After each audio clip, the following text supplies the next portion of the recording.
देश भर में एक बार फिर से कोरोना के केस बढ़ने लगे हैं। इसका असर मध्य प्रदेश में भी दिख रहा है। लगातार एक्टिव केस बढ़ रहे हैं। ऐसे में सरकार अलर्ट हो गई है। प्रशासन भी मॉक ड्रिल कर व्यवस्थाओं को दुरुस्त करने का काम कर रहा है। देश भर में एक बार फिर से कोरोना के केस बढ़ने लगे हैं। इसका असर मध्य प्रदेश में भी दिख रहा है। लगातार एक्टिव केस बढ़ रहे हैं। ऐसे में सरकार अलर्ट हो गई है। प्रशासन भी मॉक ड्रिल कर व्यवस्थाओं को दुरुस्त करने का काम कर रहा है। लगभग एक साल के ब्रेक के बाद कोरोना एक बार फिर कोहराम मचाने लगा है। देश में संक्रमण के मामले लगातार बढ़ रहे हैं, इसलिए सरकारें फिर से अलर्ट मोड में आ गई हैं। मध्य प्रदेश में पिछले 24 घंटे में 32 नए केस मिलने के बाद स्वास्थ्य विभाग ने अस्पतालों में मॉक ड्रिल कर व्यवस्थाओं को जायजा लेने का फैसला लिया है। वहीं सरकार ने नागरिकों को सतर्क रहने के साथ सुरक्षित रहने की सलाह भी दी है। मध्य प्रदेश में पिछले 24 घंटे में 32 नए कोरोना केस सामने आए हैं। इसके बाद अब प्रदेश में कुल एक्टिव मरीजों की संख्या 170 हो गई है। टेस्ट किए गए सैंपलों की संख्या के आधार पर अभी प्रदेश में पॉजिटिविटी दर 5.4 पर पहुंच गई है। प्रदेश के बड़े शहरों की बात करें तो पिछले 24 घंटे में सबसे ज्यादा 9 केस भोपाल में मिले, जिसके बाद यहां एक्टिव मरीज 69 हो गए हैं। वहीं अब इंदौर में 46 और जबलपुर में 19 एक्टिव केस हैं। कोरोना संक्रमण के बढ़ते मामलों के बीच स्वास्थ्य विभाग अलर्ट पर आ गया है। अस्पतालों में तैयारियों को लेकर टेस्ट किया जा रहा है। विभाग के निर्देश अनुसार प्रदेश भर के अस्पताल अपना खुद का जायजा ले रहे हैं। इसमें oxygen plant, bed, ICU, ventilator समेत अन्य व्यवस्थाओं को परखा जा रहा है और खामियां पाए जाने पर उन्हें दुरुस्त किया जाएगा। कोरोना महामारी को लेकर भोपाल के अस्पतालों की क्या व्यवस्था है, इस बात को जानने के लिए तांडव न्यूज की टीम भोपाल के पालीवाल अस्पताल में पहुंची और वहां के प्रबंधक जेपी पालीवाल से कोरोना से बचाव के उपाय एवं तैयारियों के बारे में चर्चा की। देखिए पूरी रिपोर्ट संवाददाता गौरव तोमर के साथ।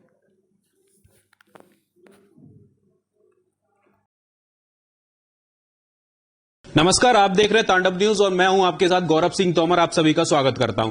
आज हम मौजूद हैं राजधानी के पालीवाल हॉस्पिटल में, जहां जेपी पालीवाल यहां के प्रबंधक जी हमारे साथ मौजूद हैं। जानते हैं जिस तरीके से आप सभी लोग ज्ञात होंगे कि कोरोना महामारी एक बार फिर मध्य प्रदेश, भारत, सभी राज्यों में अपनी दस्तक दे रही है। तो पालीवाल हॉस्पिटल में क्या इस कोरोना महामारी को लेकर सुरक्षा के इंतजाम किए गए हैं, हम डॉक्टर जेपी पालीवाल जी से जानना चाहते हैं। सर, जिस तरीके से आपको पता है कि कोरोना महामारी एक बार फिर दस्तक दे रही है, तो इस बारे में अपने हॉस्पिटल पालीवाल, आपके हॉस्पिटल में क्या इंतजाम किए जा रहे हैं उस कोरोना महामारी को लेकर?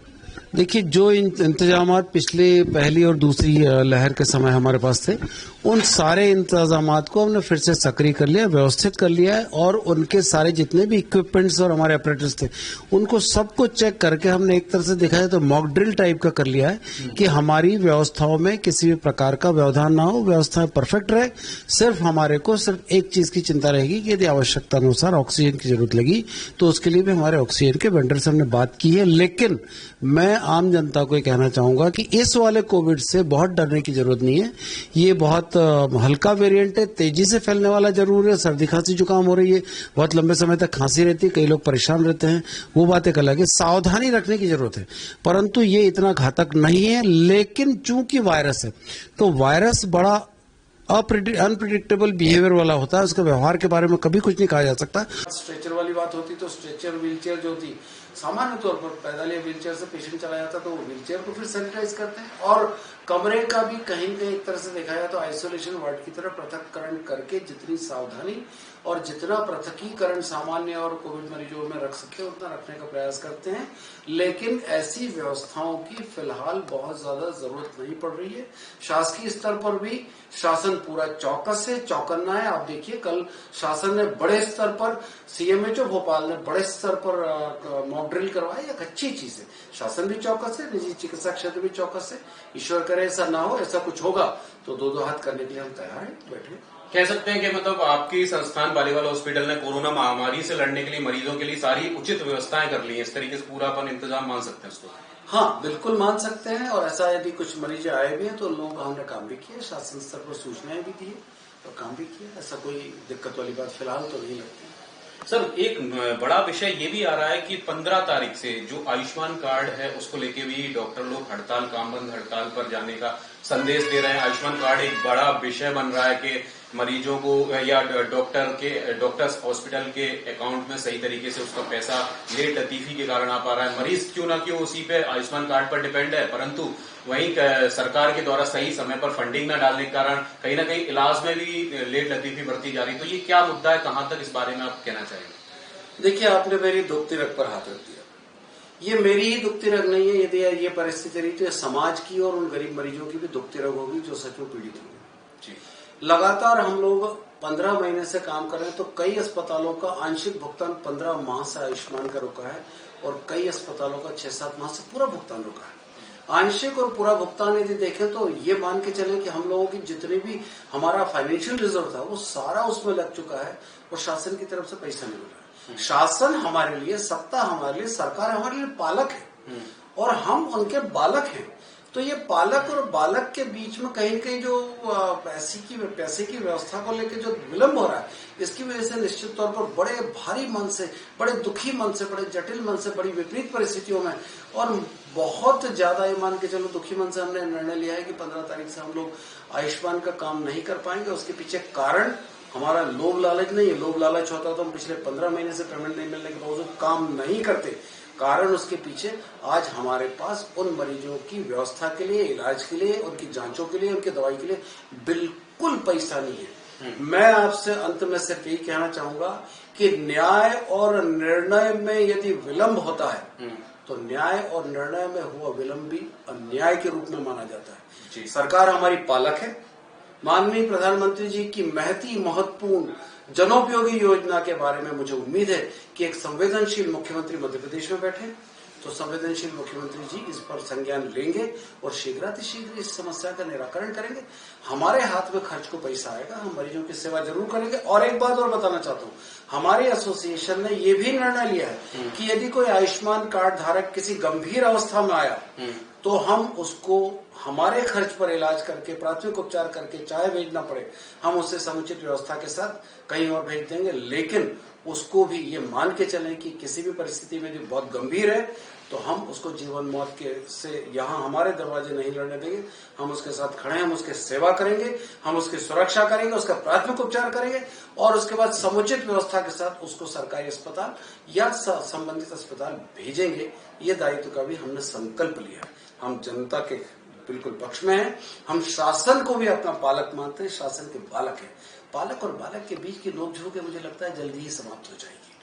बिल्कुल सही कहा आपने। जैसा कि आपको डॉक्टर को एक तरह से दूसरा भगवान का रूप भी दिया जाता है, तो आपने जिस तरीके से ये जो ऑप्शन अपनाए हैं मरीज के लिए, कहीं ना कहीं देखा जाता है कि मरीज कंफ्यूज में रहता है कि हमारा इलाज आयुष्मान पे डिपेंड है, उसका इलाज नहीं हो पाएगा, तो वो हड़बड़ाहट में आके एक्चुअल पोजीशन में ये बोलता है कि हम क्या करेंगे। तो आपने जो ये विकल्प अपनाया ये कहीं ना कहीं बहुत गुड है। लेकिन सर एक दूसरा विकल्प ये भी है कि कहीं ना कहीं मरीज आयुष्मान पर पूरी तरह से डिपेंड रहता है। अंतिम विकल्प पे जाके जब उसको ये पता पड़ता है कि हमारा सही आयुष्मान कार्ड के तौर पर सही तरीके से इलाज नहीं हो पाएगा, या उसको उसकी मानसिकता ये बन जाती है कि फंडिंग नहीं आ रही है, या ऐसी दिमाग में विचारधारा पैदा हो जाती है, तो सर इससे कहीं ना कहीं वो हताश हो जाता है। तो इस बारे में आपका क्या कहना है सर? देखिए, आम लोगों को भी जो ये बहुत लंबे समय से भुगतान की समस्या चल रही है, आम आदमी भी इस बात को जानता है। पहले लोग हमें झूठ मानते थे, गलत मानते थे, ये बोलते थे कि हम झूठ बोल रहे हैं। लेकिन धीरे धीरे आम जनमानस में ये बात है कि कई नहीं, मैं तो बोलूंगा लगभग सभी अस्पतालों का भुगतान बहुत विलंब से हो रहा है और आज अस्पतालों के पास मरीज की सेवा सुरक्षा के लिए, दवाई के लिए, औषधि के लिए लगाने को पैसा नहीं है। तो हमने मन से नहीं, बहुत भारी मन से, बहुत मजबूरी में एक निर्णय लिया। हाँ, ये बात जरूर है कि ऐसी परिस्थिति में उसकी मनमर्जी के अस्पताल पर उसके मनमाफिक इलाज के लिए जब उसको साधन या स्थान नहीं मिलेगा तो उसकी परेशानी, उसका दर्द, उसकी पीड़ा, उसकी तकलीफ, उसकी बीमारी के साथ साथ उसको मानसिक तकलीफ भी बहुत होगी। मेरी पूरी सहानुभूति है, पर हम करें क्या? हम तो आप सबसे पूछना चाहते हैं कि आप बताएं हम क्या करें, कैसे करें और कब तक करें, कैसे करें? सर इस तरह की असुविधा क्या कोरोना महामारी में एक बड़ा पत्थर बन सकती है, रुकावट का पत्थर बन सकती है कि इस तरीके की असुविधा?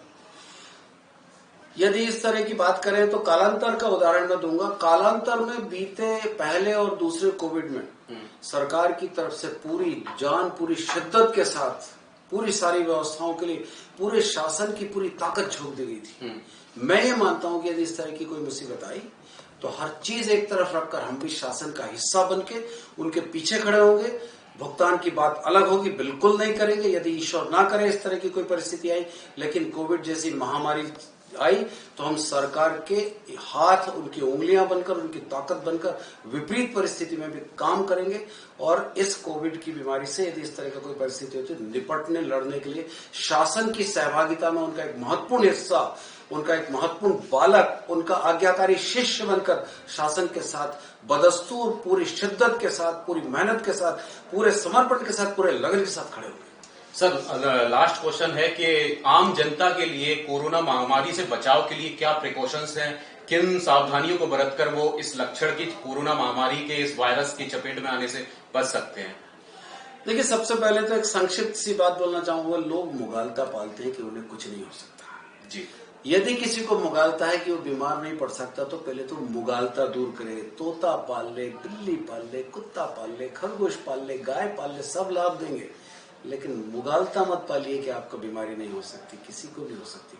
पहले मुगालता दूर करें, फिर किसी को भी, आज सबके पास इतना ज्ञान और अनुभव है और इस तरह का पहले और दूसरे कोविड में इस तरह के धक्के खा चुके हैं कि सबको ये मालूम है कि सावधानी क्या क्या रखना है, डिस्टेंसिंग रखना है, सोशल डिस्टेंसिंग रखना, मास्क पहनना, सैनिटाइजर का उपयोग करना है। और यदि किसी को इस तरह के सर्दी, खांसी, जुकाम, बुखार के लक्षण दिखाई दे तो परिवार में उसका पृथकीकरण होना है, स्कूल जाने वाले बच्चे का ध्यान रखना है। और जो अनवैक्सीनेटेड लोग हैं, खासकर मैं उनके बारे में कहूंगा कि बच्चों का वैक्सीन नहीं हो, तो जो अनवैक्सीनेटेड है, जिनका वैक्सीनेशन नहीं हो पाया, उनके लिए विशेष ध्यान रखना, बुजुर्गों का विशेष ध्यान रखना। और यदि किसी को कोई पुरानी बीमारी है तो ऐसे बीमारी से ग्रस्त लोगों की इम्यूनिटी, उनकी मारक क्षमता, उनकी लड़ने की क्षमता कम हो जाती, उनकी सुरक्षा के लिए सावधानी पूर्वक उनका भरपूर ध्यान रखना। और साथ ही समाज और परिवार में हम क्या कर सकते हैं यदि हम बीमार हैं, तो सबसे पहला फर्ज है कि हम सबसे पहले खुद को समाज से अलग करें, खुद को परिवार से अलग करें। जब तक हम सहानुभूति पूर्वक तरीके से, अक्लमंदी से और हमारे खुद के विवेक से सच्चा और अच्छा निर्णय नहीं लेंगे, हम औरों में भी कोरोना फैलाएंगे। हम अपने व्यक्तिगत दायित्व को समझे, पारिवारिक दायित्व को समझे, सामाजिक दायित्व को समझे, शहर के दायित्व को समझे, प्रदेश के और देश के दायित्व को समझे। कोरोना से लड़ना, मैं समझता हूं हमने पहले भी लड़ाई लड़ी है। मूर्खता में हम बुरी तरह फंस गए थे, पर अब की बार हमें मूर्खता नहीं होने देना। बहुत बहुत धन्यवाद सर आपका। तांडव न्यूज के माध्यम से लोगों के दिल में ये जो डर पैदा था, उस डर के अंदर जो वैक्सीन, जो मेडिसिन का काम आपने किया है, वो बताने के लिए बहुत बहुत धन्यवाद आपका।